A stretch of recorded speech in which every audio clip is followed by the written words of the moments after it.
अरे अरे रुकिए आंटी, संभालिए अपने आप को। बेटा बहुत बहुत शुक्रिया तुम्हारा। तुमने वक्त पर आकर मुझे गिरने से बचा लिया। पता नहीं कैसे मेरा पैर मुड़ गया। अरे आंटी, इसमें शुक्रिया की क्या बात है। वैसे आंटी, आपको पहली बार यहाँ देख रहा हो, क्या आप यहाँ नई आई है? हाँ बेटा, हम अभी अभी यहाँ शिफ्ट हुए हैं। अगली गली में ही मेरा 5 नंबर घर है। अच्छा ठीक है बेटा, मैं चलती हूँ। नहीं नहीं आंटी, मैं आपको छोड़ देता हूँ। मेरा नाम सुमित है और मैं भी आपसे अगली गली में ही रहता हूँ। अरे नहीं बेटा, तुम्हें तकलीफ होगी, मैं चली जाऊंगी। नहीं आंटी, इसमें तकलीफ की कोई बात नहीं है। आप आइए प्लीज, बैठिए गाड़ी में, मैं छोड़ दूंगा। अच्छा आंटी, अब मैं चलता हूँ। नहीं नहीं बेटा, ऐसे कैसे? तुमने मुझे घर तक छोड़ा, अब मैं तुम्हें बिना चाय पिए नहीं जाने दूंगी। बहुत शुक्रिया आंटी, लेकिन मुझे जरूरी काम है, मैं फिर कभी आऊंगा। बेटा चाय तो तुम्हें पीनी ही पड़ेगी। आ जाओ, अंदर आ जाओ, बैठो बेटा। इसे अपना ही घर समझो। मेरी बेटी चाय बहुत अच्छी बनाती है, मैं अभी उसे बुलाती हूँ। सोनिया बेटा बाहर आओ जरा। जी माँ, आपने बुलाया मुझे? सोनिया जैसे ही बाहर आई, सुमित उसे देखता ही रह गया। उसे पहली ही नजर में सोनिया पसंद आ गई थी, लेकिन सुमित अपने आप को संभालते हुए बोला, क्या मुझे पानी मिल सकता है? बिल्कुल बेटा, क्यों नहीं। सोनिया, इनके लिए पानी लाओ और चाय भी चढ़ा देना। सोनिया अंदर चली गई और थोड़ी देर में पानी और चाय ले आई। वाकई में चाय बहुत अच्छी बनी है। पहली बार इतनी अच्छी चाय पी है मैंने। आंटी, आप भी हमारे घर आइए ना। आप हमारे मोहल्ले में नई आई है, हमें भी अपनी सेवा करने का मौका दे। बिल्कुल बेटा, मैं जल्दी ही जरूर आऊंगी। घर पहुंचने के बाद सुमित ने अपनी माँ को मोहल्ले में नई आई हुई आंटी के बारे में बताया और बताया वो जल्दी ही हमारे घर आएंगी। बिल्कुल बेटा, उनका स्वागत है, जरूर आए। वैसे उनका नाम क्या है? माँ, आंटी का नाम तो मैं पूछना ही भूल गया। चलो कोई बात नहीं बेटा, वो आएंगी तो अपना नाम खुद ही बता देंगी। दूसरी तरफ सोनिया और उसकी माँ आपस में बातें कर रहे थे।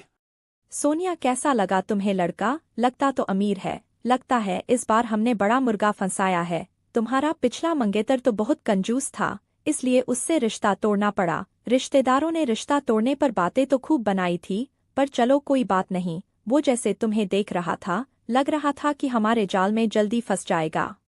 हाँ माँ, मुझे भी ऐसा ही लगता है, लेकिन माँ उसकी अच्छे से जांच परख कर लेना, क्योंकि अगर वो अमीर नहीं हुआ तो मैं शादी नहीं करूंगी। तुम फिक्र ना करो, मैं पैसा ही सबसे पहले देखूंगी। आखिर मुझे भी तो अपना बुढ़ापा सुधारना है। आखिर तुम मेरी इकलौती बेटी हो। बस तुम कल कोई अच्छी सी सब्जी बना लेना, ताकि वहाँ उनके आगे मैं तुम्हारी तारीफ कर सकूं। अगले दिन दोनों माँ बेटी सुमित के घर पहुंचती है। नमस्ते बहन, मेरा नाम सुमित्रा है। मैं आपकी नई पड़ोसन हूँ। मुझे आपकी बेटे ने आपके घर का पता दिया था। मैंने सोचा क्यों ना आज आपसे मिल लूं। हाँ बहन, मेरे बेटे ने बताया था आपके बारे में। बहुत अच्छा किया आप आ गई। वैसे तो मेरा फर्ज था आपसे आके मिलने का। अरे कोई बात नहीं बहन, मैं आऊँ या आप आए एक ही बात है। आज मेरी बेटी ने मिठाई बनाई थी तो मैंने सोचा क्यों ना ये मिठाई भी दे दूं और आपसे भी मिल लूं।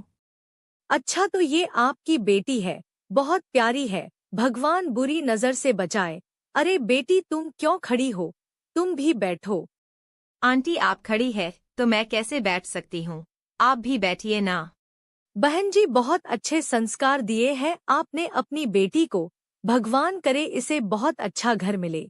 सब ये बातें कर ही रहे होते हैं, तभी सुमित आ जाता है। वो सोनिया को अपने घर देखकर बहुत खुश होता है। अरे सुमित बेटा, बहुत अच्छा हुआ कि तुम सही वक्त पर आ गए। इस बहाने तुमसे भी मुलाकात हो गई। अरे आंटी, मुझसे मिलने के लिए आपको बहानों की कोई जरूरत नहीं है। आप कभी भी घर आ सकती है। बिल्कुल बहन, ये आपका ही घर है। आप जब चाहे आ सकती है। ये देखो, बातों बातों में मैं चाय पूछना ही भूल गई। आप सब बैठो, मैं चाय बना कर लाती हूँ। नहीं नहीं आंटी, आप बैठिए, मैं चाय बना देती हूँ। बस मुझे किचन का रास्ता बता दीजिए। अरे नहीं बेटा, तुम मेहमान हो, तुम बैठो, मैं चाय बना कर लाती हूँ। अरे नहीं बहन, सोनिया आपकी बेटी जैसी है। ये चाय बहुत अच्छी बनाती है। आप बैठो, चाय सोनिया बना लाएगी। बच्चों के होने का यही तो सुख होता है। जाओ सोनिया बेटी, तुम चाय बना लो। माँ, कोई बात नहीं, आप दोनों आराम से बैठो, मैं सोनिया की किचन में मदद कर देता हूँ। अगले कई दिनों तक सुमित्रा जी और सोनिया कोई बहाने से सुमित के घर आते रहते। कुछ दिन बाद जब एक दिन सुमित अपनी माँ के पास बैठा होता है। बेटा, मैं तुम्हें पिछले 1 साल से शादी के लिए पूछ रही हूँ। आखिर कब का इरादा है तुम्हारा शादी का? अरे नहीं माँ, अभी नहीं। अच्छा ठीक है, मैं मन मार लेती हूँ। वैसे मुझे सोनिया बहुत पसंद थी। क्या सोनिया? माँ, आप सोनिया की बात कर रही है? हाँ, मैं सोनिया की बात कर रही हूँ। पर तुम्हें अभी शादी नहीं करनी है तो कोई बात नहीं। अरे नहीं नहीं माँ, मैं आपकी बात कैसे टाल सकता हूँ? आपको जैसे ठीक लगे वैसे कर लेंगे। आप जहाँ कहेगी मैं वही शादी करूँगा। अच्छा, अब कैसे मान गए तुम? मुझे पता है कि तुम्हें सोनिया पसंद है। मैं तो तुम्हें तंग कर रही थी।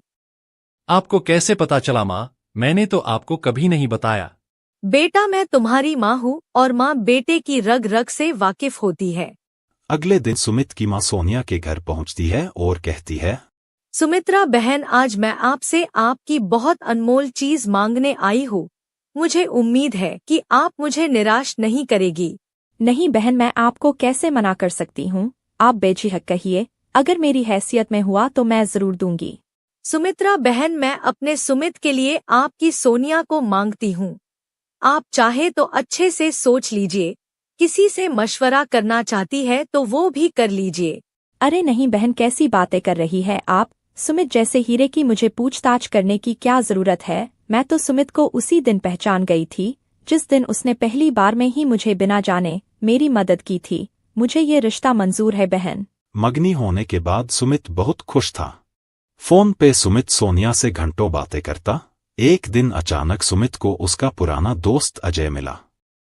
दोनों काफी देर तक एक दूसरे से बातें करते रहे। अजय को जैसे ही पता चला कि सुमित की मंगनी हो गई है, उसने सुमित को अगले दिन डिनर पर बुला लिया। अगले दिन जब सुमित सोनिया के साथ अजय के घर पहुंचा, सोनिया अजय का घर देखकर हैरान हो गई। वो मन ही मन सोचने लगी, काश अजय मुझे पहले मिला होता तो मैं इस सुमित से कभी मंगनी ना करती। दूसरी तरफ अजय सोच रहा था कि सोनिया इतनी खूबसूरत है कि उसे मेरे जैसे स्मार्ट लड़के के साथ होना चाहिए। पता नहीं सोनिया को सुमित में क्या दिखा कि उसने सुमित से मंगनी कर ली। अजय कब से सोनिया से अकेले में बात करने का मौका ढूंढ रहा था और जैसे ही सुमित वॉशरूम गया, अजय को ये मौका मिल गया। सोनिया, बुरा मत मानना, लेकिन सुमित में आखिर ऐसा क्या देखा तुमने जो तुम जैसी खूबसूरत लड़की फिसल गई? हमारे जैसे मिडिल क्लास घरों में लड़कियों की राय पूछी ही कहा जाती है। मुझे तो जैसे मेरी माँ ने कहा मैंने मान लिया। बातों बातों में दोनों ने एक दूसरे का फोन नंबर ले लिया। कुछ दिन तक सब ठीक चलता रहा। फिर एक दिन सुमित ने जब सोनिया को फोन किया, तब फोन सोनिया की माँ ने उठाया और बोली, आइंदा से यहाँ फोन मत करना। सोनिया का रिश्ता मैंने कहीं और कर दिया है। ये सुन सुमित हैरान रह गया। वो फौरन अपनी माँ को लेकर सोनिया के घर पहुंचा। सुमित्रा बहन, ये मैं क्या सुन रही हूँ? आपने दोनों बच्चों की मंगनी तोड़ दी।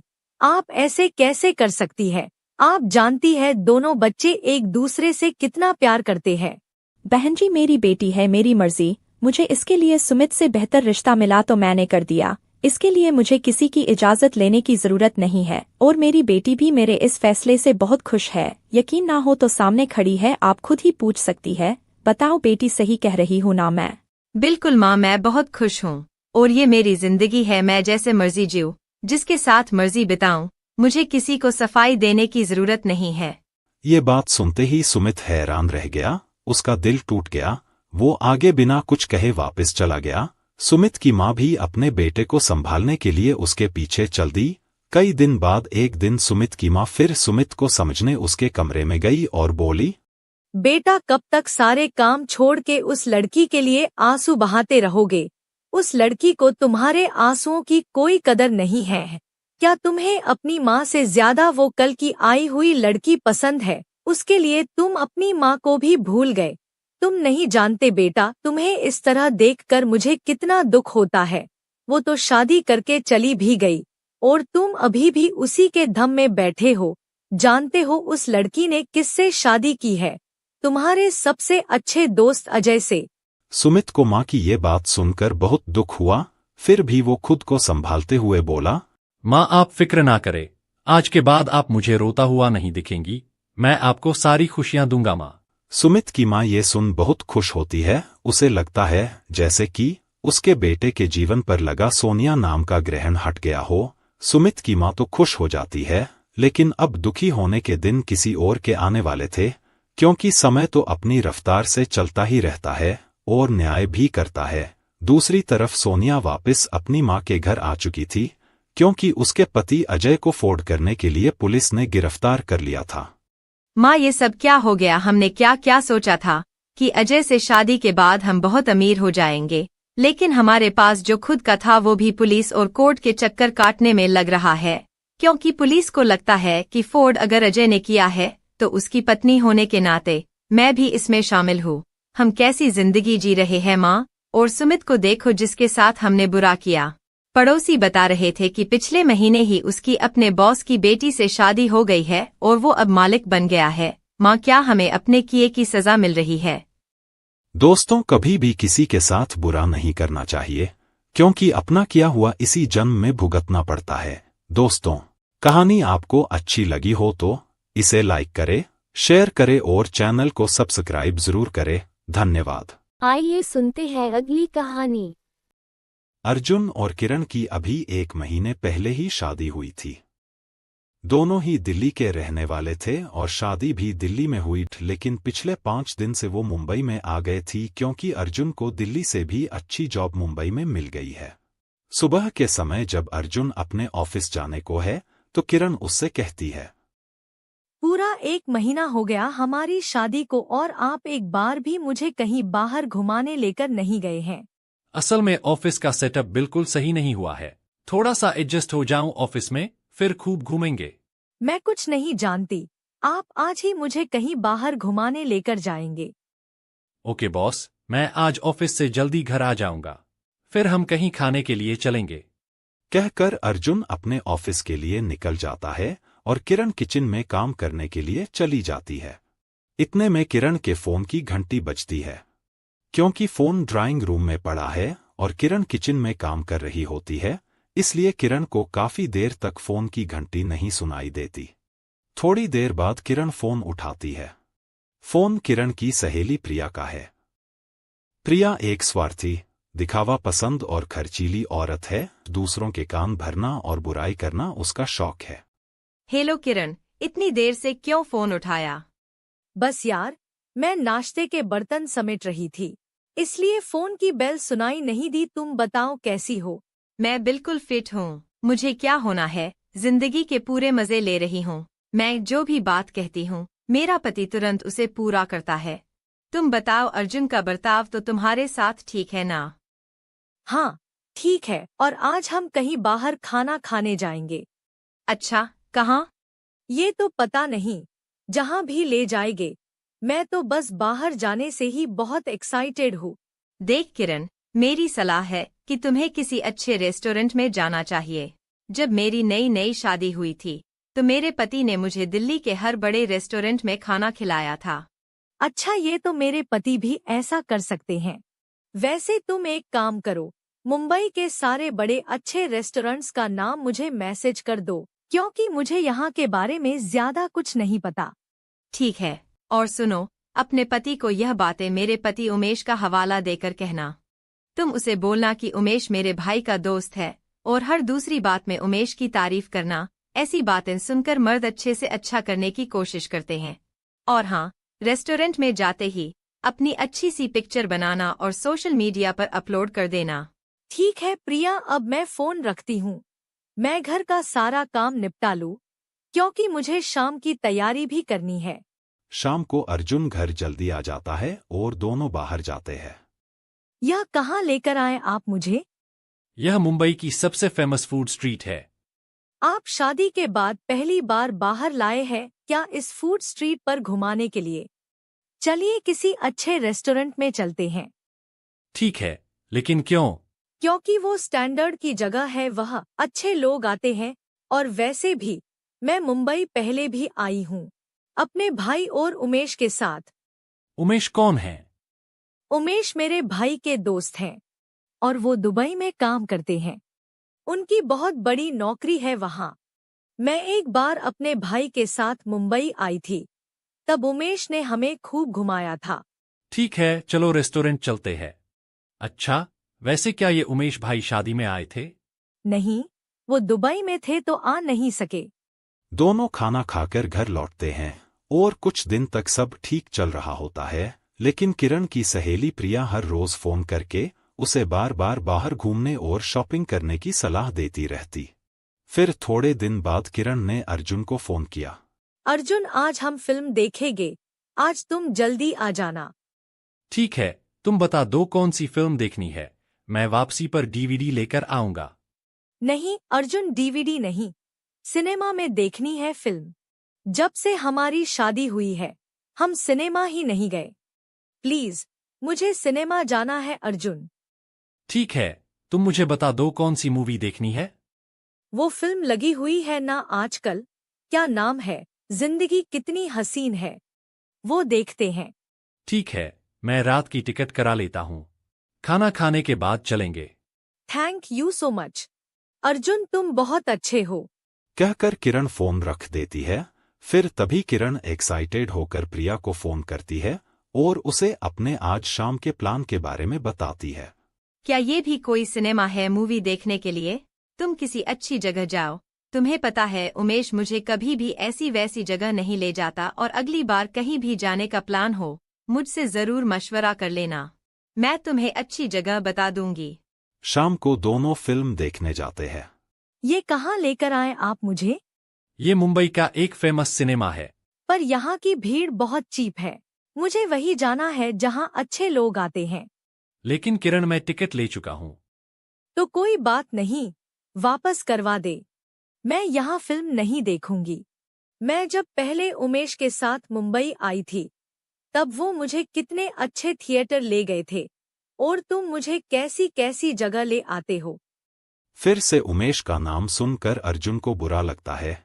वो किरण को कहता है, मूवी हम लोग अपने लिए देखने के लिए आए हैं, ना कि तुम्हारे दोस्तों के लिए।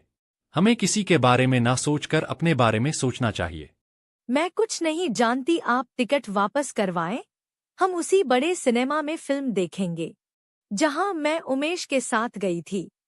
इसके बाद दोनों फिल्म देखकर घर आ जाते हैं, लेकिन अर्जुन का मूड थोड़ा खराब होता है। क्या हो गया अर्जुन? सिनेमा में भी ऐसा मूड खराब करके बैठे हुए थे। मुझे तो लगता है इतने बड़े सिनेमा में जाने का हमारा फैसला बिल्कुल ठीक था। कितने अच्छे लोग थे वहाँ। तो उससे क्या फर्क पड़ा? थिएटर बदलने से हम तो वही रहे थे ना, हम तो नहीं बदले थे। आपको नहीं लगता कि आजकल इस्तेमाल से ज्यादा दिखावा जरूरी है? नहीं किरण, ये दिखावा इंसान की असल पहचान खो देता है। थोड़े दिन पहले भी मैं तुम्हें सूट दिलवाने मार्केट ले गया था, वहां भी तुमने यही सब किया था, और तुमने मार्केट से सूट ना लेने की जिद पकड़ ली। मैं कुछ नहीं जानती, अगर मेरे लिए कुछ लेना है तो किसी अच्छे बड़े शॉपिंग मॉल में लेकर ही जाना। मैं ऐसे सस्ती मार्केट से कुछ भी लेकर अपना स्टैंडर्ड लो नहीं करना चाहती। तुम बिल्कुल भी नहीं सोचते, अगर हमें ऐसी सस्ती मार्केट में कोई जानने वाला मिल जाए तो वो क्या सोचेगा हमारे बारे में कि हम ऐसी जगह से शॉपिंग करते हैं, और तो और मेरी पूरी फैमिली में ये बात पता चल जाएगी। मैं तो तुम्हारी फैमिली में से सिर्फ उमेश भाई को जानता हूँ, और उन्हें भी मैंने देखा नहीं आज तक। मुझे एक बात बताओ, उमेश ने कभी तुम्हारे लिए रिश्ता नहीं भेजा? नहीं, वैसे तो मेरे लिए बहुत रिश्ते आए थे, लेकिन उमेश ने कभी रिश्ता नहीं भेजा। और अगर उमेश रिश्ता भेज देते तो क्या तुम कबूल कर लेती? कैसी बातें कर रहे हो आप? मैं अलमारी में कपड़े रख कर आती हूँ। कमरे में आके किरण सोचती है, क्या मैं प्रिया के पति का नाम बार बार इस्तेमाल करके ठीक कर रही हूँ?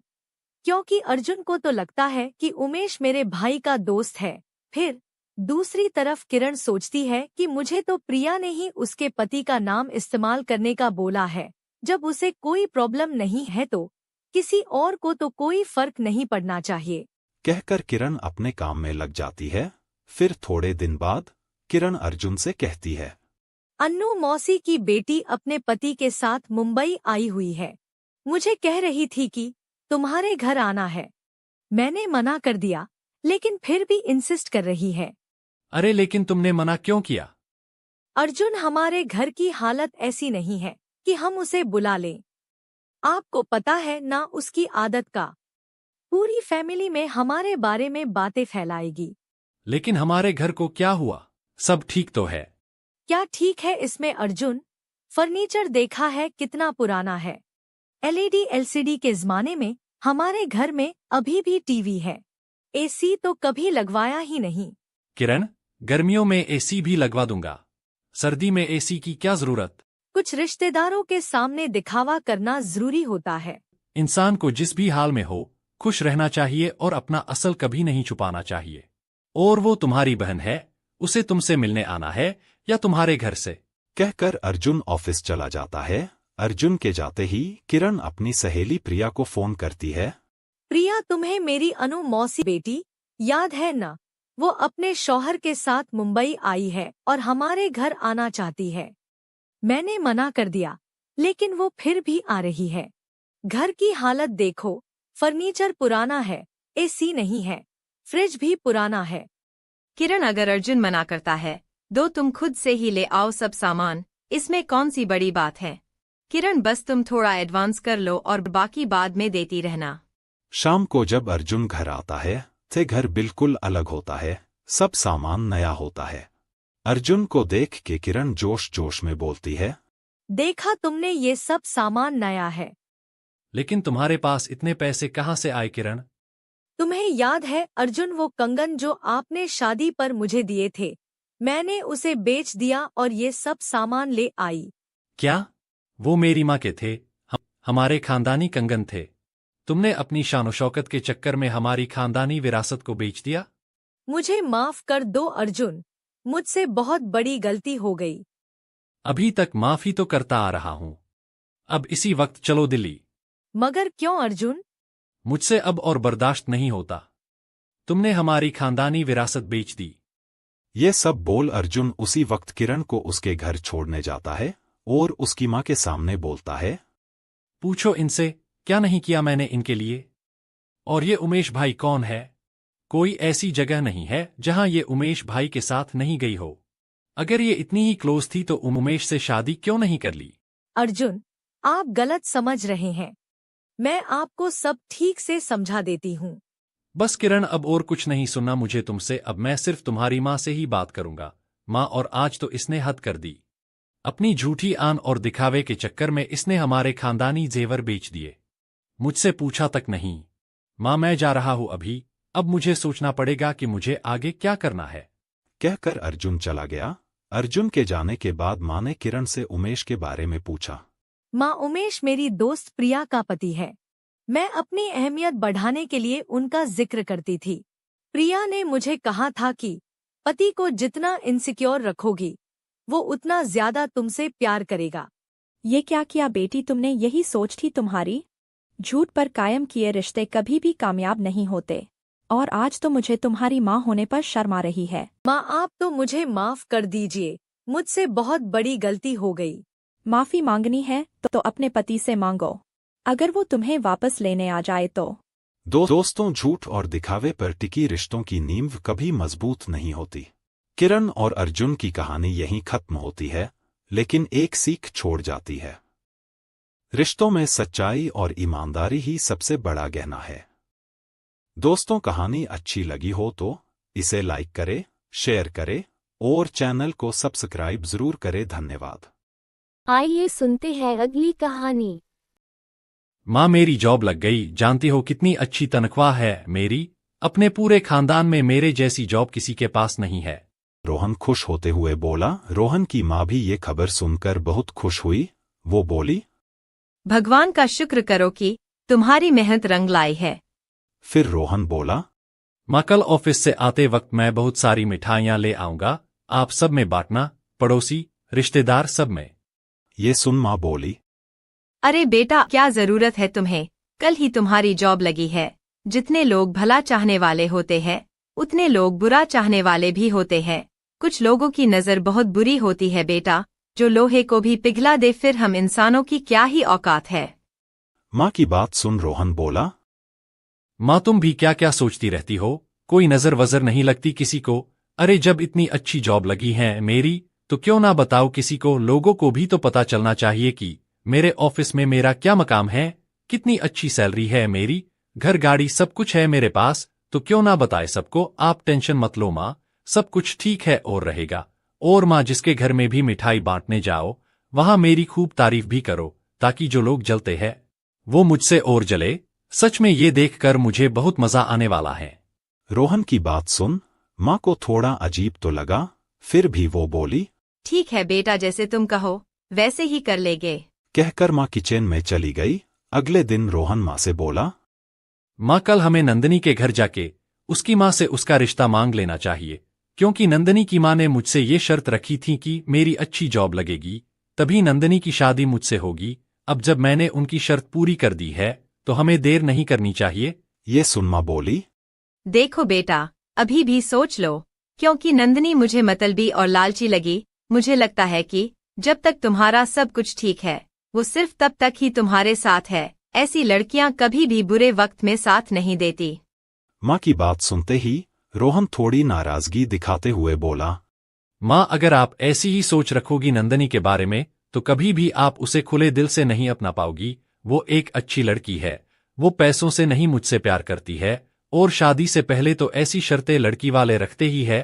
हर कोई अपनी बेटी अपने से ऊपर घर में ही देना चाहता है, तो अगर नंदनी और उसकी माँ ऐसा चाहते हैं तो वो गलत कैसे हुए माँ। ये सुन बीच में टोकते हुए माँ बोली। अगर वो तुमसे सच में प्यार करती तो तुम्हें तब भी अपनाती, जब तुम्हारे पास जॉब नहीं थी। बेटा, वो तो तुम्हारा फोन भी नहीं उठाती थी। ये कैसा प्यार था उसका। माँ की बात सुन रोहन बोला। माँ, आप सोचो कि शायद नंदनी की वजह से ही मैं इस मकाम पर हूँ। उससे शादी करने के ख्वाब देखने के कारण ही मैंने इतनी मेहनत की कि आज मुझे इतनी अच्छी जॉब मिली। आपको तो नंदनी का शुक्रगुजार होना चाहिए। आप उल्टा उसे मतलबी और लालची बोल रही हैं। अब बस कल तैयार रहना, हमें कल जाना है नंदनी के घर। कहकर रोहन चला गया। रोहन के जाने के बाद रोहन की माँ बहुत उदास हो गई। उन्हें लगा रोहन के पापा के जाने के बाद मैंने कैसे कैसे हालातों में भी रोहन की पढ़ाई पहले अच्छे स्कूल और फिर अच्छे कॉलेज में करवाई, अपना सारा सोना बेचकर उसे बाहर पढ़ने भेजा, और कैसे आज रोहन ने अपनी अच्छी नौकरी लगने का सारा श्रेय नंदनी को दे दिया। आखिर नंदनी ने किया क्या है अब तक रोहन की जिंदगी को बेहतर बनाने में। फिर दूसरे ही पल रोहन की माँ सोचने लगी, चलो कोई बात नहीं, अगर मेरा बेटा खुश है नंदनी के साथ तो मुझे उसकी खुशी में ही खुश होना चाहिए। आखिर जिंदगी तो उन दोनों ने ही जीनी है। अगले दिन रोहन और उसकी माँ नंदनी के घर पहुंचे। नंदनी का रोहन के लिए रिश्ता मांगने के लिए। रोहन वहां अपनी ऑफिस और नौकरी की बहुत तारीफ करने लगा। रोहन बोला। आपके कहने के मुताबिक आज मेरे पास बहुत अच्छी जॉब है, मेरी बहुत अच्छी सैलरी भी है, मेरा अपना घर है, फिर भी ऑफिस की तरफ से मुझे आलीशान घर और गाड़ी भी मिली है। मैं शादी के बाद नंदनी को बहुत खुश रखूंगा। फिर रोहन और नंदनी की सगाई हो गई, लेकिन नंदनी की माँ अभी भी कुछ ज्यादा खुश नहीं थी। माँ को नाखुश देख नंदनी माँ से बोली। माँ, क्या आप खुश नहीं हैं इस रिश्ते से? नंदनी की माँ बोली। बेटा, रोहन की प्राइवेट जॉब है, इसमें सैलरी जरूर अच्छी होती है, लेकिन कब जॉब से निकाल दे कुछ पता नहीं। ये तो तुम रोहन से शादी करना चाहती थी, इसलिए मैंने कुछ नहीं कहा। माँ की बात सुन नंदनी बोली। माँ, आप फिक्र ना करे, रोहन से मेरी बात हुई है। वो बता रहा था उसकी मुकाबले का कोई भी नहीं है उसके ऑफिस में। उसके बॉस भी उसको बहुत मानते हैं। और क्या नहीं है उसके पास? अच्छा घर है, गाड़ी है, बैंक बैलेंस, सब कुछ तो है। और हमें क्या चाहिए अच्छी जिंदगी के लिए? और अब ना कहने का सवाल ही नहीं होता था, क्योंकि हमारी शर्त रोहन ने पूरी की है, इसलिए आप टेंशन ना ले माँ। रिश्ता होने के बाद अब रोहन और नंदनी हर दूसरे दिन मिलने लगे थे। कभी डिनर पे, कभी मूवी पे। रोहन नंदनी को एक्सपेंसिव गिफ्ट भी देता। एक दिन जब रोहन लेट घर आया तो रोहन की माँ ने पूछा। बेटा, आज बहुत लेट हो गए, मैं कब से तुम्हारे इंतजार में बैठी हूँ। ये सुन रोहन बोला। हमारे डिनर के बाद मैं नंदनी को ज्वेलरी शॉप पर ले गया था, उसका बर्थडे था तो गिफ्ट तो दिलाना था। रोहन की बात सुन माँ बोली। बेटा, तुम्हें नंदनी को इतने महंगे गिफ्ट क्यों दिलवाते हो? अभी तुम्हारी नई नई जॉब है, तुम्हें थोड़ी सेविंग्स भी करनी चाहिए। कल को तुम्हारी शादी होगी, उसके लिए भी तो पैसा चाहिए। नंदनी के कपड़े, ज्वेलरी, इन सब में बहुत पैसा चाहिए। और तुम हो कि हर दूसरे दिन नंदनी को महंगे गिफ्ट्स दिलाते रहते हो। बेटा, कुछ अपने फ्यूचर के बारे में भी सोचो। माँ को नाराज देख रोहन बोला, माँ थोड़ा बहुत अपना स्टेटस भी दिखाना पड़ता है। अब नंदिनी के बर्थडे पर उसे कुछ हल्का गिफ्ट दे दूं तो क्या कहेंगे उसके फ्रेंड्स और रिश्तेदार उसे कि तुम तो कहती थी कि मेरे मंगेतर की इतनी अच्छी जॉब है, कितनी बदनामी होगी नंदिनी की। रोहन की इस तरह की बातें सुन माँ कुछ ना कह पाती। वो समझ गई थी कि अभी रोहन की आंखों पर नंदिनी के प्यार की पट्टी बंधी है। उसे कितना भी समझाओ उसे कुछ समझ नहीं आएगा। उसे अभी सिर्फ अपना स्टेटस और नंदिनी दिखाई दे रही है। रोहन लोगों को ये दिखाने के चक्कर में कि मेरी जॉब बहुत अच्छी है, हर दूसरे दिन कभी दोस्तों के साथ तो कभी नंदिनी के साथ महंगे रेस्तरां में डिनर करता। एक दिन रोहन को खबर मिलती है कि उसकी जॉब चली गई। वो कुछ समझ नहीं पाता कि ये अचानक उसके साथ क्या हुआ, क्योंकि उसके पास सेविंग्स के नाम पर भी कुछ नहीं था। वो हर महीने पूरी सेविंग्स नंदिनी और अपने दोस्तों पर उड़ा देता था। थोड़ा संभलने के बाद रोहन ने नंदिनी को फोन किया। रोहन की जॉब जाने की बात सुन नंदिनी बोली, रोहन तुम तो कहते थे कि ऑफिस में तुम्हारे मुकाबले का कोई नहीं है, अब क्या हुआ ये? मैं क्या बताऊंगी सबको, मेरी कितनी इंसल्ट होगी तुम सोच भी नहीं सकते। रोहन हैरान होते हुए बोला, इसमें इंसल्ट की क्या बात है नंदिनी? तुम जानती हो कोरोना के कारण सब जगह लोग निकाले जा रहे हैं, और तुम जानती हो मेरे में काबिलियत है, मैं इससे भी अच्छी जॉब ढूंढूंगा। बस थोड़ा सब्र रखो नंदिनी, मैं जल्दी ही सब ठीक कर दूंगा। पहले भी तो तुम्हारी शर्त के मुताबिक मैंने रात दिन एक करके अच्छी जॉब ढूंढी थी। रोहन की बात खत्म होने से पहले नंदिनी बोली, मैं अब और सब्र नहीं कर सकती रोहन, मेरी माँ नहीं मानेगी अब। मेरे लिए कितने अच्छे अच्छे रिश्ते आ रहे थे, तुम जानते हो ना रोहन, फिर भी मैंने माँ को तुमसे शादी करने के लिए कितनी मुश्किलों से मनाया था। बस अब और नहीं रोहन, मेरी तरफ से अब इनकार समझो, और अब मुझे कभी फोन मत करना रोहन। कहकर नंदिनी ने फोन रख दिया। रोहन के लिए ये झटका जॉब जाने से भी बड़ा था। उसे अब अपनी माँ की सारी बातें याद आ रही थी। वो हमेशा समझाती थी, नंदिनी बहुत मतलबी और चालाक है, वो सिर्फ तब तक ही मेरे साथ थी जब तक सब ठीक था। दुख के 2 पल आते ही वो सबसे पहले चली गई। रोहन माँ के पास गया, उन्हें सब बातें बताई और माँ से माफी मांगी।